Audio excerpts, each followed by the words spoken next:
Do you need a mentor as an entrepreneur? Uh, yeah. If anyone out there has ever been an entrepreneur and created a successful business without a mentor, I want to meet you and I would be incredibly impressed. You know, having a mentor is not a reflection on what you can or can't do. It's not like, oh, you're not good enough, so you need some help. No, that has nothing to do with it. I seriously doubt you're ever going to find any successful business owner, any successful um, empire owner, whatever, who hasn't had a team behind them, because the reality is we can't do everything ourselves. It's just not feasible. And so that's one part of it. It's like the skill part, but it's also, I hate to use the word emotions as an entrepreneur because we're all big and tough and whatever and powerful and in control and everything. But the entrepreneur path is a roller coaster. So the role that my mentor played when I started my business was epic.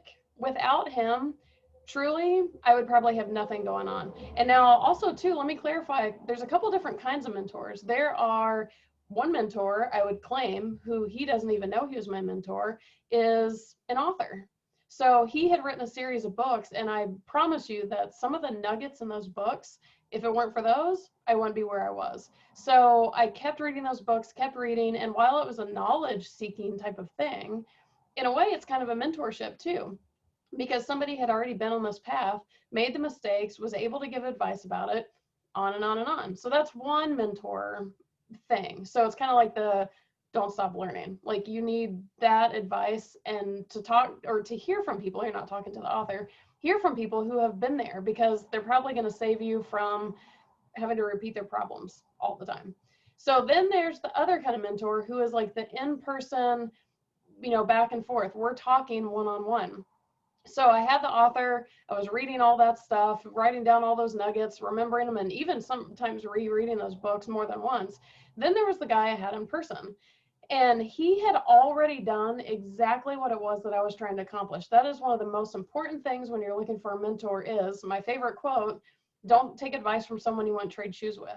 You want a mentor who has actually been there, not someone who says they know how to do it, not someone who's like, oh, I know exactly how to tell it. No, they need to have done what it is you're wanting to accomplish, because had this guy not been through that path, he wouldn't have known what I was going through necessarily. Like, you know, a lot of people could be empathetic and whatever, but he had been there. So every time I spoke something, he was like, I got like been there. He was able to normalize it. He was able to kind of give advice on what got him past that.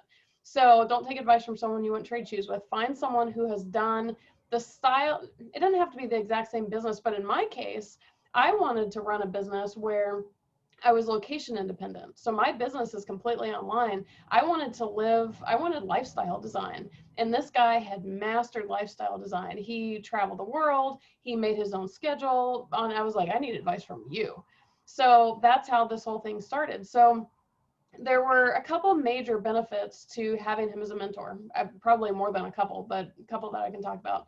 Number one, if I ever got into a place of like, ugh, I just can't barrel through it, like I don't know what the answer is, I don't know the solution, I have this challenge in front of me, I don't know.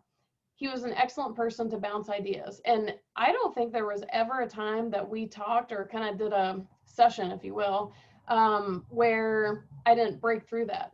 We could brainstorm together like, hey, what about this idea? Because sometimes as an entrepreneur, not sometimes, a lot of the times as an entrepreneur, you really can't see the forest through the trees. So if you have an outside person who has been in that forest, they can kind of help you navigate those trees. That was a great analogy. Not one I made up, obviously, but that was pretty good. And then, so it's one thing, kind of the logistics of like, how are we going to get past this challenge? The other part was that every time we did that, it was insanely motivating.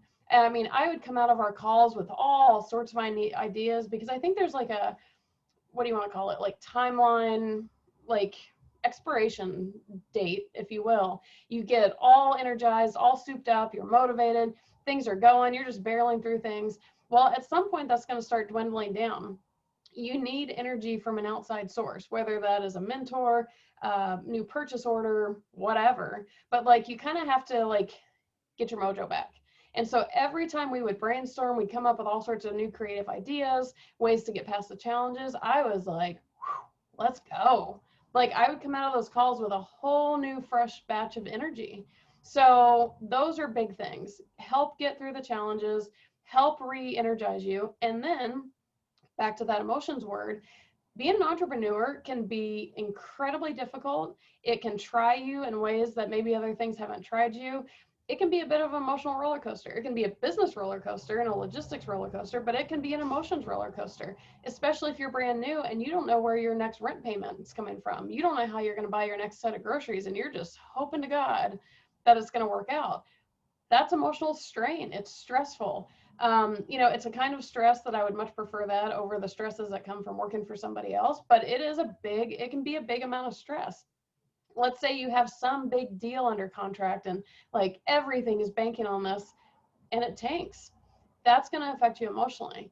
So again, I can't reemphasize enough the importance of having someone who's been there, because they're going to have been through those emotions. Like somebody can say, oh yeah, that'd be terrifying to not know where my next rent payment or mortgage payment's coming from. But unless they've actually been in that situation, empathy can only go so far. But if someone has been there, they can talk you through what helped get them through, how did they cope with this? What was a solution? What are possible ideas to help with this? And it's like, it's kind of like having a therapist, but in a more like, I don't want to say productive way, because therapy can be totally productive too, but in like, let's move past this. Like, let's do this. And when you kind of have that person, kind of like a shoulder to lean on, everything changes. So do you need a mentor as an entrepreneur? Heck freaking yes, you do.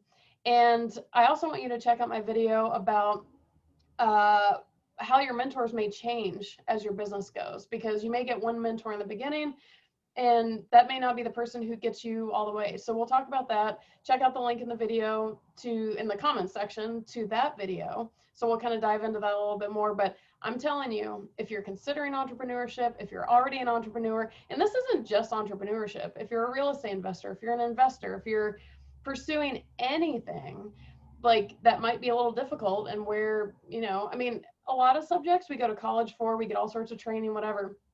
Entrepreneurship, most of us never got training for that. Real estate investing, most of us never got training for that. So that makes it that much more critical.